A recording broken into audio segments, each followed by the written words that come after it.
ఇక మనం బాసరలో త్రిపుల్ మరోసారి వివాదాలు నెలకొల్క సమస్యగా ఏర్పడింది. ఈ సమస్యలో భాగంగా మరోసారి ఫుడ్ పాయిజన్ అయి కొంతమంది విద్యార్థులు అస్వస్థకు గురయ్యారు. దీని గురించి మాట్లాడడానికి మా ప్రతినిధి బాసర నుంచి ఫోన్ లైన్లో ఉన్నారు. చెప్పండి రామేశ్వర్. మహేష్, నిర్మల్ జిల్లాలోని బాసర త్రిపుల్ ఐటీలో ఆందోళన వాతావరణం నెలకొంది. టెన్షన్ వాతావరణం నెలకొంది.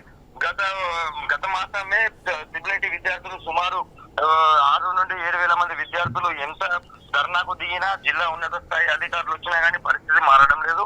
అధికారులు, నాయకులు బంగారు భవిష్యత్ కోసం ఎన్ని చర్యలు చేపట్టినా ఎక్కడ వేసిన గొంగడి అక్కడే ఉన్నది అన్న చందంలో బాసర ట్రిపుల్ ఐటీ పరిస్థితి మారింది. మహేష్, గత మాసంలో విద్యార్థులు ధర్నా చేసినా గానీ జిల్లా కలెక్టర్ ముషారఫ్ అలీ వారానికి 2 సార్లు బాసర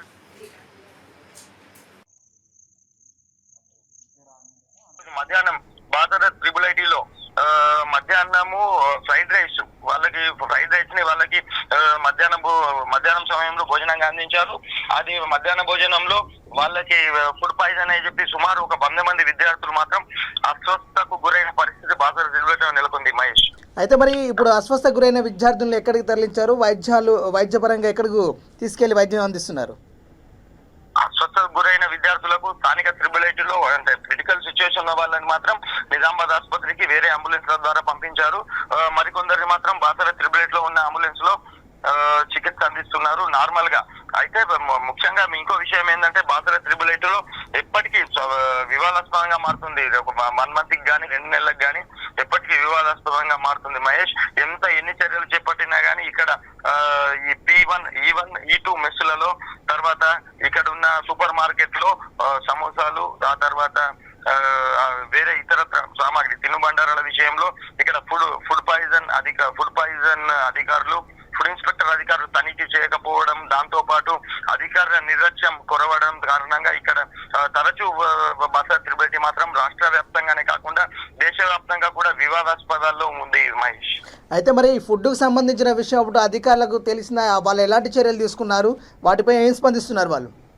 అధికారులు మాత్రం ఇప్పుడు నేను ఇంతకు ముందే మన V3 న్యూస్ డైరెక్టర్ కి ఫోన్ చేస్తే ఆయన V3 న్యూస్ రిపోర్టర్ అనగానే ఆయన ఫోన్ కట్ చేయడం, ట్రిపుల్ ఐటీ సిఐ కూడా కాల్ చేయడం జరిగింది. ఆయన కూడా అసలు ఈ విషయాన్ని బయటకు పొక్కకుండా మాత్రం ట్రిపుల్ ఐటీ అధికారులు ఇదే విషయం కాకుండా ఏ విషయమైనా ట్రిపుల్ ఐటీలో మేము ఇప్పుడు ఆల్రెడీ ఇక్కడ ట్రిపుల్ ఐటీ గేట్ దగ్గరనే ఉన్నాం. మహేష్, ఈ ట్రిపుల్ ఐటీకి తాళాలేసి ఉంది. ఎవరికి కూడా లోపలికి అనుమతించలేదు, రిపోర్టర్లకు అనుమతించట్లేదు. మహేష్, బయటకు విషయాన్ని పొక్కకుండా అధికారులు మాత్రం జాగ్రత్తలు తీసుకుంటున్నారు. మనకు ఇప్పుడు ఏమైనా విద్యార్థులు అందుబాటులోకి వచ్చారా మాట్లాడడానికి? మీరు ఏమైనా వాళ్ళని మాట్లాడే ప్రయత్నం చేశారా? మేము ఫోన్ లో మాట్లాడడానికి ప్రయత్నం చేస్తున్నాము. ఫోన్ లో వాళ్ళు మా విద్యార్థులు ఇచ్చిన సమాచారం మేరకే మనకు ఈ విషయం బయటపడ్డది. మాత్రం అధికారులు మాత్రం ఇలాంటి విషయాన్ని అసలు మనకు మీడియా ముఖంగా కానీ పత్రికా ముఖంగా కానీ అసలు చెప్పలేదు. మహేష్, అయితే మరి ఈ మెస్సుకు సంబంధించిన వస్తున్నటువంటి నిత్యావసర వస్తువులు కానీ చేసేటువంటి వంటకు సంబంధించిన విషయాలు కానీ గతంలో కూడా ఇలాంటి పరిణామాలు చోటు చేసుకున్నాయి. ఎందుకు ఆ మెస్సు మీద మీ అధికారులు చర్యలు చేపట్టలేకపోతున్నారు? ఆ మెస్సు పైన అధికారులు అనంటే ఆ మెస్సు వాళ్ళు గతంలో 2018 నుండి 19 నుండి వాళ్ళనే నడుస్తున్నది. దాన్నే ఇక్కడ ఉన్న ఒక అధికారి మాత్రం దాన్నే రీకన్స్ట్రక్షన్ చేసుకుంటూ వారిని చేసుకుంటూ అధికారులు వాళ్ళందరినీ తన కనసన్నల్లో ఉంచుకొని ఆ మెస్ అధికారులు మాత్రం మెస్సు కాంట్రాక్టర్లు ఆ మెస్సు నడిపిస్తున్నారు. ఇప్పుడు దేశవ్యాప్తంగా మనం చూసుకున్నట్టయితే త్రిపుల్ ఐటీలో గత కొద్ది రోజుల క్రితం పెద్ద ఎత్తున ఆందోళన చేసిరు. వాళ్ళ డిమాండ్లు ఏమున్నాయి కూడా ప్రభుత్వం సానుకూలంగా స్పందించి త్వరలోనే చర్యలు చేపడతా అన్ని రకాల వసతులు చేస్తామని కూడా తెలిపింది. ఈ నేపథ్యంలో అప్పటి నుండి ఇప్పటి వరకు మళ్ళీ పునరావృతం అవుతుంది. దీనిపై అక్కడున్న విద్యార్థులు కానీ స్థానికంగా ఉన్నటువంటి నాయకులు కానీ ఏం చెప్పదలుచుకున్నారు? అసలు ఏం మాట్లాడారు దాని గురించి? విద్యార్థుల ముఖ్యమైన డిమాండ్లు మాకు ల్యాప్టాప్స్ లేవు, మాకు ఉండడానికి వసతి గృహాలు సరిగా లేవు అని తదితర సుమారు 12 డిమాండ్ల పైన వాళ్ళు ఆల్రెడీ కలెక్టర్ గారు వచ్చి చర్చిస్తూనే ఉన్నారు.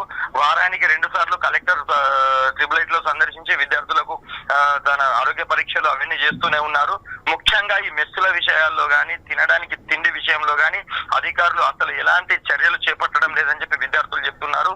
ముఖ్యంగా ఈ తిండి విషయంలో మాత్రం అధికారులు సానుకూలంగా స్పందించడం లేదు. వాళ్ళపై ఎలాంటి చర్యలు కూడా తీసుకున్న దాఖలాలు ఇప్పటి వరకు లేవు. Mahesh, okay, right. మరి ఇప్పుడు మధ్యాహ్నం తీసుకున్నట్టు భోజనం అసలు ఏ భోజనం తీసుకున్నారు? అసలు అలాంటి పరిస్థితి రావడానికి గల కారణం ఏముంది అంటొచ్చు? ముఖ్యంగా మధ్యాహ్నం ఈ రోజు వాళ్ళు ఫ్రైడ్ రైస్ అని చెప్పి మనకు విద్యార్థులు చెప్పారు. ఫ్రైడ్ రైస్ తినడం వల్ల ఎగ్ ఫ్రైడ్ రైస్ తినడం వల్లనే ఈ ఫుడ్ పాయిజన్ జరిగింది అని చెప్పి విద్యార్థులు మనకు V3 న్యూస్ కి సమాచారం అందించారు. దాని ఆధారంగా మనం అధికారులకి వివరణ కోరడానికి ప్రయత్నిస్తే వాళ్ళు స్పందించలేదు. దాని మిగతా విషయాల కోసం మనం వేరే అంటే మనకు తెలిసిన సమాచారం వల్ల మనం ఈ విషయాన్ని బయటకు చెప్పడం జరిగింది మహేష్. అయితే మరి రెగ్యులర్గా మెనూ ప్రకారమే వీళ్ళకు భోజన వసతిని కల్పిస్తున్నారా, లేకపోతే వారి ఇష్టానుసారం మెస్ ఇన్ఛార్జ్ వాటికి బాధ్యత వహిస్తున్నారా? ఈ విద్యార్థులు ఏదైతే గత మాసంలో ధర్నా చేసినప్పటి నుండి మాత్రం రెగ్యులర్ మెనూ ప్రకారమే వాళ్ళకి భోజనాన్ని అందిస్తున్నారు. కానీ ఆ మెనూ ప్రకారం భోజనం అందించడం కూడా నాణ్యమైన భోజనాన్ని అందించలేకపోతున్నారు. ఈ భోజన విషయంలో మాత్రం మాకు చాలా ఇబ్బందులు ఉన్నాయని చెప్పి విద్యార్థులు V3 న్యూస్ తో గతంలో కూడా ఎన్నోసార్లు మొరపెట్టుకోవడం జరిగింది మహేష్. Okay right. ఇప్పుడు మనం చూస్తున్నాం విజువల్స్లో కొంతమంది విద్యార్థులు తీవ్రంగా అస్వస్థకు గురై కింద పడినటువంటి సందర్భాలు, కింద కూర్చొని ఏడుస్తున్నటువంటి సందర్భాలు కనిపిస్తున్నాయి. హాస్పిటల్స్కి అటు ప్రభుత్వం నుండి ఏమైనా అధికారులు వచ్చి వారిని పరామర్శించారా, వాళ్ళ పరిస్థితిని ఆరా తీశారా? కలెక్టర్ గారు వస్తున్నారని చెప్పి ఇప్పటికే మనకు సమాచారం వచ్చింది. ఇంతకు ముందే కలెక్టర్ గారు బాసర ట్రిబ్యునల్ సందర్శించనున్నారు. ఆ తర్వాత కాంగ్రెస్ పార్టీ జిల్లా DCC అధ్యక్షులు రామారావు పటేల్ కూడా రానున్నట్టు మనకు ఇప్పుడే తెలిసింది. కలెక్టర్ గారు ఇంతకు ముందు కూడా వారానికి 2 సార్లు వస్తున్నారు. అయినా కానీ పరిస్థితి మారడం లేదు. ముఖ్యంగా సీఎం కేసీఆర్ వస్తే తప్ప వీళ్ళ సమస్య పరిష్కారం అయ్యేటట్లు లేదని చెప్పి విద్యార్థులు మనతో మొరపెట్టుకుంటున్నారు Mahesh. Okay right, thank you Rameshwar. Okay, thank you. ఇది బాసర నుండి మా ప్రతినిధి రామేశ్వర్ అందిస్తున్న సమాచారం.